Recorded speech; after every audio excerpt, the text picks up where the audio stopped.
ఒక సుదీర్ఘ లక్ష్యం కోసం చేపడుతున్న యాత్ర ఇది. భారతదేశ ప్రజల సాధికారత, సామాజిక, ఆర్థిక న్యాయం కోసం తీసుకున్న సంకల్పం ఇది. అందుకే ఇది భారత్ జోడో న్యాయ యాత్ర అయింది. భారత్ జోడో యాత్రతో ఎవరూ చేయని సాహసం చేశారు రాహుల్ గాంధీ.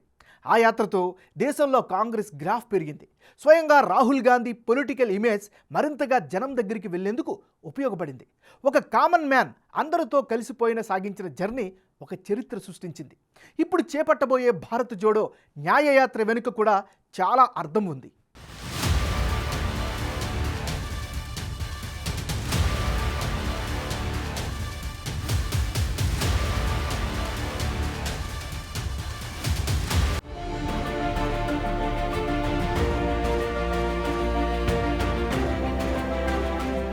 రాహుల్ గాంధీ మణిపూర్ రాజధాని ఇంఫాల్ నుంచి చేపడుతున్న భారత్ జోడో న్యాయ యాత్ర ఒక ఉజ్వల భవిష్యత్కు నాంది పలకబోతోంది. ఎక్కడైతే అరాచకం, అణచివేత మొదలైందో అక్కడి నుంచే మార్పు కోసం శ్రీకారం చుట్టబోతున్నారు. అణగారిన వర్గాల గొంతుకై అందరికీ సమన్యాయం అందేలా మార్పు కోసం మరో యాత్రకు రాహుల్ రెడీ అయ్యారు. మణిపూర్ హింసలో చాలా మంది నిరాశ్రయులయ్యారు.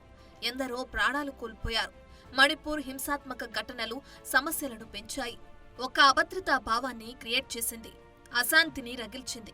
విషాదాన్ని మిగిల్చింది. జన జీవితంపై, భవిష్యత్తుపై ఆశలు ఆవిరైన అలాంటి చోటు నుంచే రాహుల్ గాంధీ భారత్ జోడో న్యాయ యాత్రను చేపట్టబోతున్నారు. భవిష్యత్తుపై భరోసా ఇస్తూ మణిపూర్ వేదికగా యాత్రకు శ్రీకారం చుట్టబోతున్నారు. రాజ్యాంగ ఉన్నత లక్ష్యాలైన సామాజిక, ఆర్థిక, రాజకీయ న్యాయంపై విశ్వాసం పెంచేలా రాహుల్ గాంధీ యాత్రలో ప్రస్తావించబోతున్నారు. ప్రజల ఐక్యతకు భంగం కలిగించే మతపరమైన విభజనకు, విద్వేషాలకు వ్యతిరేకంగా ఈ యాత్ర జరగబోతోంది. మణిపూర్ వేదికగా మొదలవుతున్న భారత్ జోడో న్యాయ యాత్రలో న్యాయం జరగాలన్నదే మెయిన్ థీమ్ గా కనిపిస్తోంది. మణిపూర్లో ప్రజల హక్కులను కాలరాశారని, ఆకస్మిక హింస చెలరేగినప్పుడు మణిపూర్ ప్రజలను కాపాడడంలో అధికార యంత్రాంగం అంతా విఫలమైందన్న విమర్శ ఉంది. అందుకే మణిపూర్లో మొదలయ్యే యాత్రకు ప్రజలకు ఓ భరోసా, భవిష్యత్తుపై నమ్మకాన్ని, ఆందోళన నుంచి విముక్తి కలిగించే పాయింట్ ఆఫ్ వ్యూలో కొనసాగబోతోంది. దేశంలో ప్రతి ఒక్కరూ న్యాయం పొందేందుకు, గౌరవప్రదంగా బతికేందుకు అర్హులు అనే భావనను బలపరచడమే రాహుల్ రెండో విడత యాత్ర ఉద్దేశం. కేంద్ర ప్రభుత్వ అరాచకాలకు, నియంతృత్వ ధోరణికి వ్యతిరేకంగా భారత్ జోడో న్యాయ యాత్ర జరగబోతోందన్నారు కాంగ్రెస్ సీనియర్ నేత దిగ్విజయ్ సింగ్. ద్రవ్యోల్బణం పెరగటం, నిరుద్యోగం సమస్యగా మారటం వంటి వాటిపై పోరాటం కొనసాగుతుందంటున్నారు. భారత్ జోడో యాత్ర తొలి విడతలో కవర్ కాని రాష్ట్రాల మీదుగా ఇప్పుడు చేపట్టబోయే యాత్ర మరో సంచలనం అవుతుందంటున్నారు.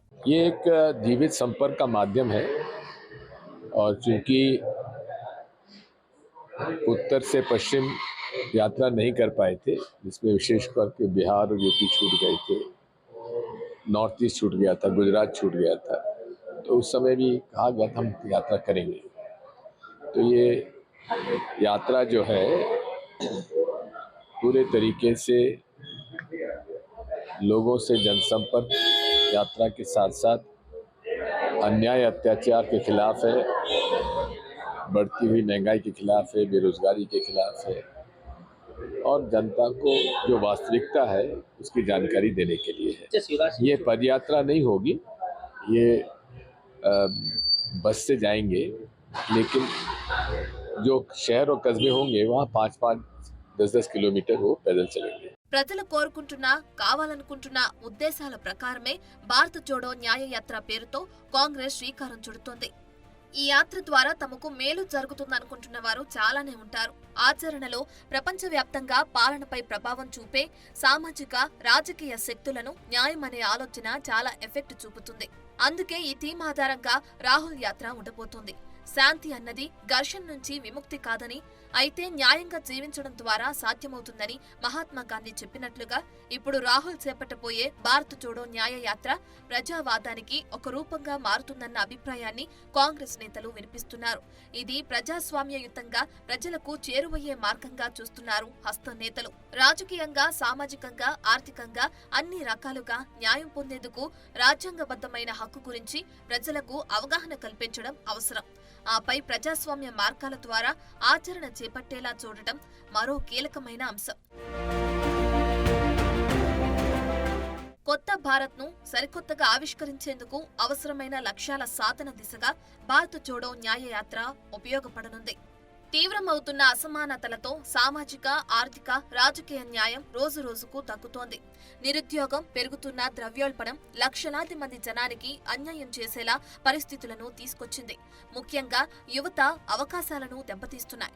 మరోవైపు చట్టసభల్లో ప్రశ్నించే పరిస్థితులు కూడా రోజురోజుకు తగ్గిపోతున్నాయి. శాంతియుత నిరసనలకు చోటు లేదు అన్నట్లుగా వాతావరణం కనిపిస్తుంది.